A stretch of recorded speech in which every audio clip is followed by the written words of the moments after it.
I freaking knew that this was gonna happen.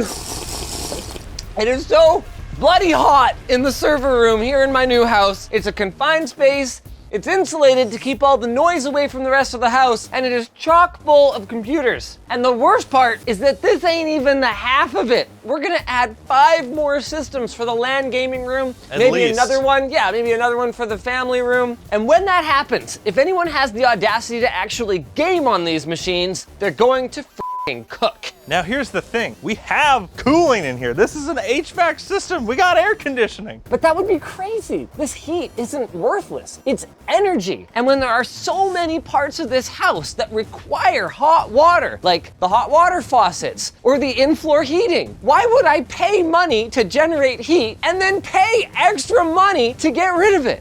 Jake and I came up with a devious plan. Using those pipes right there, we're gonna carry the heat away from this server rack and dump it in the pool. But the way we're gonna do it is a little different. Different, like our sponsor. NZXT. Looking for a new PC case? Give your components a shiny new house with NZXT's all-new H7 series. They feature toolless panels for easy access and installs with a gorgeous tempered glass side panel. Learn more at the end of this video or at the link down below. We've got 2 main problems to solve. One is how to transport that thermal energy from the server room to the pool efficiently enough that we aren't just losing it all to the environment around us. And 2 is how to dump that thermal energy into the pool water. Now, the simplest way on the surface would be to just plumb an extra couple of pipes in and use the pool water as a gigantic reservoir.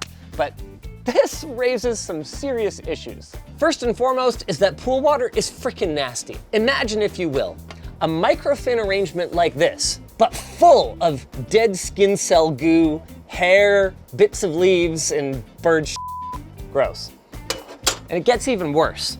PC water cooling components contain all manner of different materials. In this system alone, we've got PETG, copper, nickel, and rubber in the O-rings that seal everything up.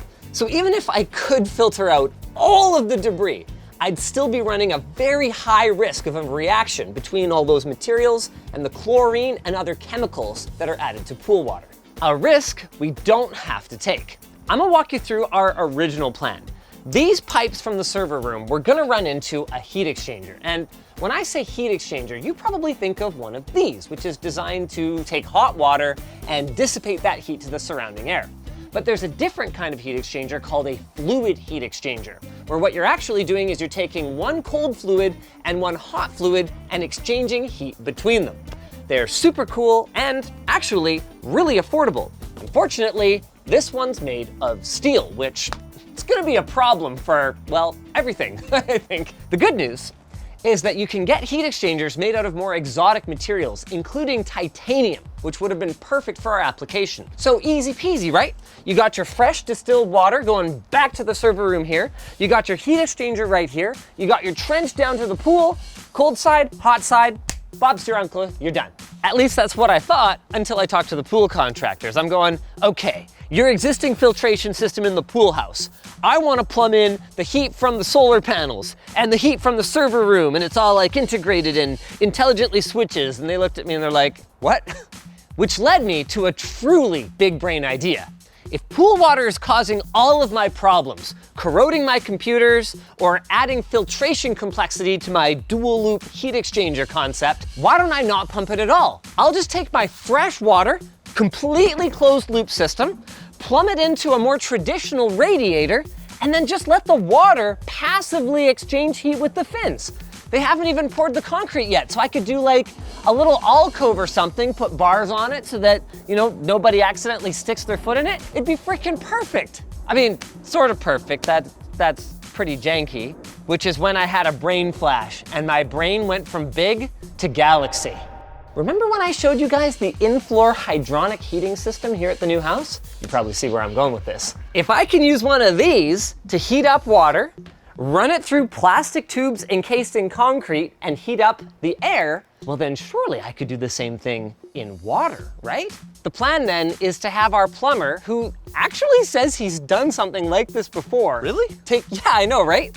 Take PVC tubing and run it inside the rebar, Once that's done, the way they apply concrete to these is not actually to put a mold down and pour it. They actually shoot it. Like someone's got a big hose on their shoulder and then someone else is feeding. Yeah, it's called shotcrete. So once that's done, our tubes will be completely encased in the concrete, which is where this guy comes in, because getting all of these separate systems to work together requires temperature sensors, relays, valves. Yeah, so it's gonna get a little complicated when we have 3 heat sources at this point.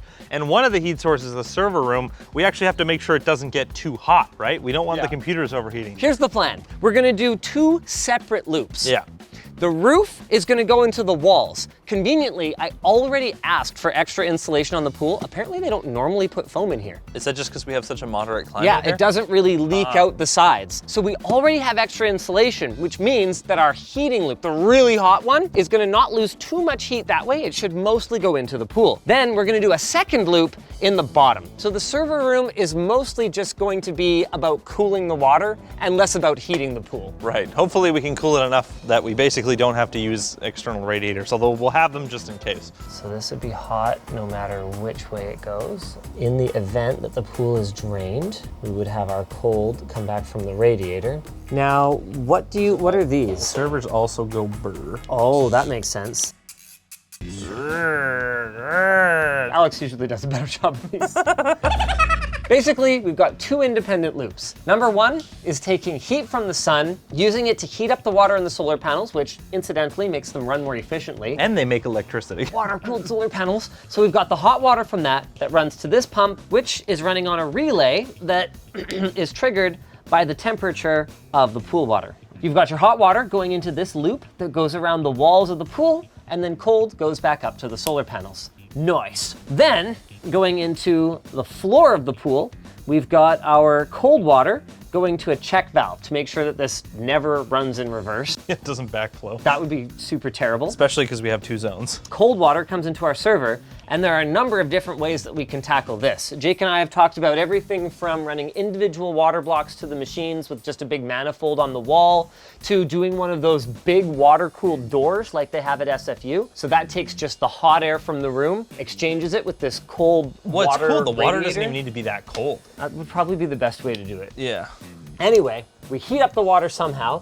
It goes to this pump, which will run all the time unless I need to perform maintenance. Yeah. Pump in here or pump out there? Probably just put it in here. And then we can put it on battery backup too. Because the servers can't be on and the pump off. Unless it's a cold door. If it's a cold door, then it's fine. Glad we thought of that. Okay.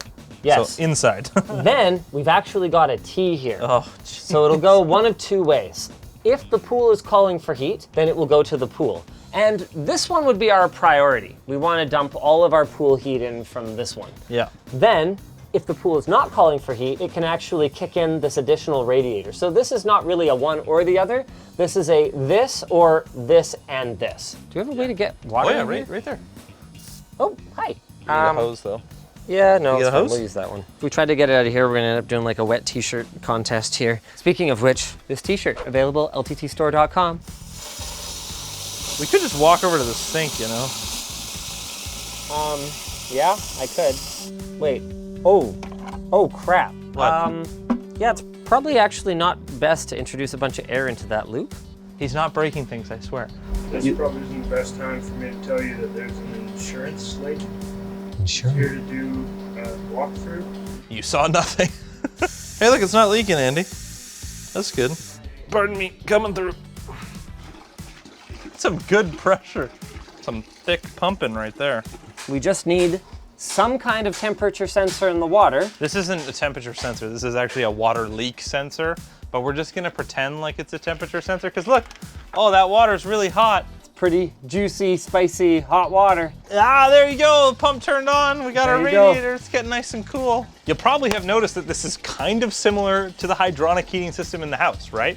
Yeah. We just have 2 zones, one for the radiator and one for the pool. We could totally use a system like this, valves just like this. with like a manifold, and this would be pool, and this one would be radiator. Well, that's the thing that made me think, oh, this isn't such a crazy idea after all, because we're not reinventing the wheel. This is a wheel that is extremely well established and reliable. There's gotta be like 2-zone manifolds you can get. I wouldn't even be surprised if they just like custom make these. And you know what? They have 4 leads on there. 2 of them are for opening and closing the valve, but the other 2 are to send a signal to something. So rather than like having to smart control the pump, you could just take those 2 leads to trigger the pump. And then it's like analog. So if that valve's open, it turns on the pump. That's the same system we use here for the boiler. There's no electrical control of the boiler. It's just using that. So this isn't the most compelling demo ever, but come on guys, the pool's not even built. What do you expect?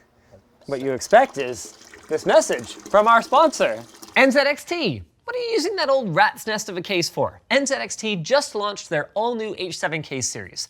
They've got toolless panels for easy installs, front and top mounts for up to a 360mm radiator, a tempered glass side panel, an all-new cable management and cable bar system, and support for a vertical GPU with their optional mounting kit with a Gen 4 PCIe riser. It probably makes you an iced latte too, but don't quote me on that part. The H7 comes in 3 delicious flavors to pick from. The Classic with a solid front panel, the Flow with a mesh panel for breathability and optimal performance, or the Elite tier, which includes a tempered glass front panel with 3 pre-installed 140mm RGB fans, and version 2.0 of their new RGB and fan controller, with 2 chainsaws mounted to the side too. Not really that last part, but it's in the talking points, so. You can learn more about the H7 series down at the link below. If you guys enjoyed this video, maybe check out the one where we did the solar panel install, or actually, they could do the one where we did the demo with the smart controlled ducts for the air conditioning.